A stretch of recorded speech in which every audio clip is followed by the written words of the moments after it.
नमस्कार, मैं करीना भट्ट और आप देख रहे हैं पहाड़ भारत। अगर आपने हमारे चैनल पहाड़ भारत को सब्सक्राइब नहीं किया तो हमारे चैनल पहाड़ भारत को लाइक, शेयर और सब्सक्राइब करें। उत्तराखंड में मौसम एक बार फिर करवट ले सकता है। मौसम विभाग के अनुसार 18 और 19 मार्च को उत्तरकाशी, चमोली और पिथौरागढ़ सहित कई हिस्सों में हल्की बारिश और बर्फबारी की संभावना जताई गई है।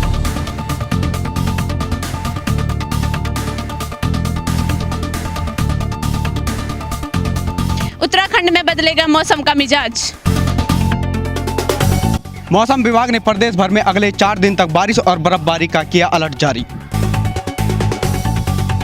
18 से 21 मार्च तक मैदानी क्षेत्रों में होगी बारिश और पहाड़ी क्षेत्रों में होगी बर्फबारी।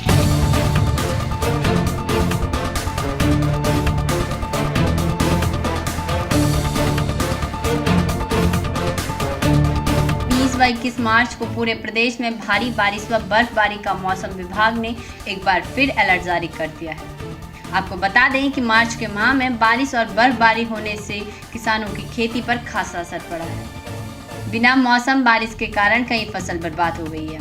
साथ ही चार धाम यात्रा में बन रही ऑल वेदर कार्य पर भी असर पहुंचा है। इन दिनों उत्तराखंड में ऑल वेदर निर्माण का कार्य चल रहा है, जो कि यात्रा सीजन तक ही निर्माण कार्य किया जाएगा। ऐसे में हो रही बारिश और बर्फबारी के कारण निर्माण कार्य में दिक्कतें आ रही हैं। तो आपको बता दें कि मौसम विभाग ने उत्तराखंड में 4 दिनों तक एक बार फिर से बारिश और बर्फबारी का अलर्ट जारी